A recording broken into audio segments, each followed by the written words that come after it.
Could this actually be the worst 4K release of all time? I think some people will say yes, some people will say no. I'm here to give you a level-headed kind of middle-of-the-ground take on this one. It's going to be one of the most controversial transfers that's ever been released, even maybe more so than James Cameron's films. But I think there are pros and cons to this that we need to talk about. So the major controversy surrounding Jaws 3 is the use of AI upscaling. And it is evident that AI was used in some way when doing the 4K transfer for this film. Now, most of the most shockingly bad AI moments do come from backgrounds, crowd shots, background actors. Not much of it is super evident front and center with your main characters. There's a different issue there. But as you'll see, I did zoom in on some screenshots of Blu-ray versus 4K because I was just curious as to how bad it truly was. And the thing is, the Jaws 3 Blu-ray is pretty rough already. In fact, if you look at the crowd, you can basically barely make out any details on anybody's faces. If you look at the 4K, you can make out more detail, but then you also get these ghostly, horrific looking people that clearly AI has manipulated because AI doesn't fully understand how to process a human face yet. And so that, to be honest, is probably the worst example of the use of AI in any transfer I've seen. I think that this is far worse than anything James Cameron did with his films. But those are very fleeting moments. They're in the background. They'd be easy to miss if you weren't kind of pixel peeping and you weren't looking for these errors and really paying attention to the background actors and freeze framing your shots. It wouldn't be super noticeable in full motion. So it's hard to say that this is a total disaster because it is not great what they've done. But to play devil's advocate, I also don't know really what else they would have done if they wanted to bring this to 4K because the source is so bad. It's so rough. And when you shoot 3D, you basically have you have a left lens and a right lens, right? And I'm super simplifying this because I'm not a cinematography expert. But the way I understand it is you get two different film transfers, right? You're shooting two different films and they kind of get overlaid on top of each other. And so you'll notice in this that there are even scenes where your characters in the foreground are out of focus, but the characters in the background are in focus. And it's like, well, maybe they had to pull from one of the other, the right side camera versus the left. And it's just always been a total disaster on any format from the time it was shown in theaters to VHS. I have a Jaws 3 VHS right behind me. I've seen it on TV. I've watched the DVD. I had the Blu-ray release. I now have the 4K. I've watched it on pretty much every format available, and it's pretty garbage every time. Playing devil's advocate there, I can understand where they may have tried to use AI to bring out some detail in crowd faces that simply didn't exist even on negatives because those are only 2K negatives because the negatives in the source, from everything I understand, are pretty shit. So this was maybe their last ditch effort to try to make this work because in 4K, this was going to be more noticeable and look worse.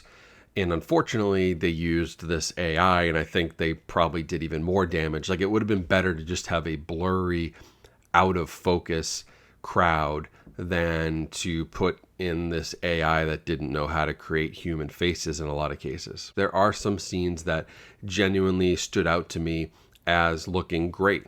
There are instances of greatness on this disc, but there's just as many instances of total weirdness, uncanny valley, DNR/upscaled AI wonkiness. Now, I will say the color, I think, is a lot better on the 4K. So HDR and the new color grade I preferred to what's been previously available. Again, who knows what it truly was supposed to look like because it's always looked so bad.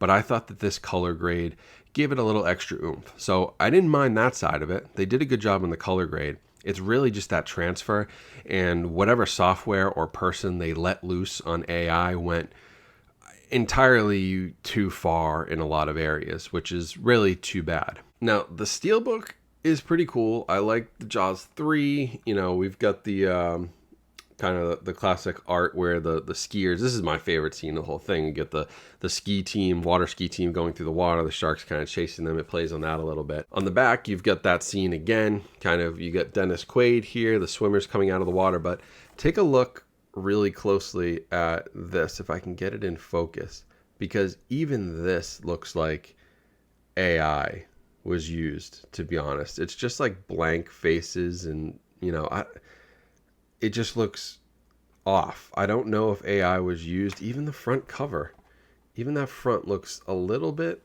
off, and maybe it's an artistic style, but I don't know about this one. This is one that I definitely, you know, if you love the movie like me and you're a massive fan of Jaws, I think you were going to buy this anyway. And I'm like happy to have it, but it's definitely one of the strangest, definitely one of the worst uses of AI, definitely one of the most egregiously like weird looking transfers that I've ever seen. So I don't think it's a good effort. I think that there could have been a better effort. I think if this was a higher profile film, a better effort would have been put into this. And, you know, but again, like there's a lot of unknowns. So this is why I don't like to just come out and say this is trash and they did a horrible job, because you don't know what's going on behind the scenes. You don't know what that source looks like. Universal is very tight-lipped on what their restoration team does. They've had hits, they've had misses, they've had people that think, you know, like American Graffiti is a miss, whereas I didn't mind it that much. I definitely have more issues with Jaws 3, but Jaws 3 is closer to me in my heart. So it's a lot of personal, I think, preference here that comes into how hard people are going to judge this. It's totally up to you. Like I said, if this is one you got to have, at least you get the Blu-ray with it and you have that option. And I personally enjoy the film. So like, I'm going to keep it in my collection. I'm glad I have it. Like I said, I'll probably still watch the 4K version of it, but it's just too bad that, you know, something else couldn't be done. Maybe something else could be done, but again, we don't know. We don't know behind closed doors what they've got for original camera negatives, what shape they're in.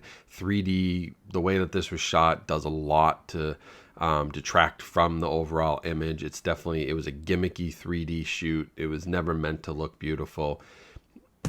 It's a tough sell. So there's going to be a lot of uproar on the internet about this. The pitchforks are going to come out from the anti-AI people, which honestly I am when it comes to art. Like I don't love the AI stuff, but they're going to come out super hardcore that this is a travesty to film and all this stuff, which it isn't that.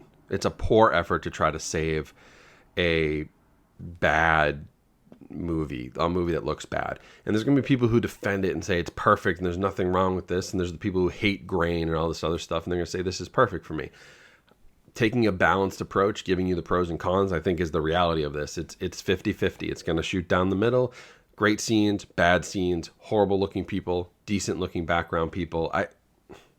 That's what it is. If you stay balanced in reality, it's just a poor to good-ish 4K transfer. So thank you for watching. I hope you enjoyed this breakdown. My thoughts on it, you know, try to bring that balanced approach like I tend to do. I don't like to exaggerate one way or the other and get the rage clicks or anything like that. So hopefully this helped you get a realistic, honest impression of what this is. If you enjoyed this review, you want more like this, make sure you subscribe here to the channel. Lots of videos on physical media and movies and all kinds of stuff. Also, make sure to follow me on social media. Those links are in the description right here in the QR code. Check out my new merch store and all those other links, all right there in the QR code and in the video description as well. But thank you all for watching. Hope you have a great rest of your day. Stay safe, stay healthy, try to stay level-headed, and I'll talk to you soon.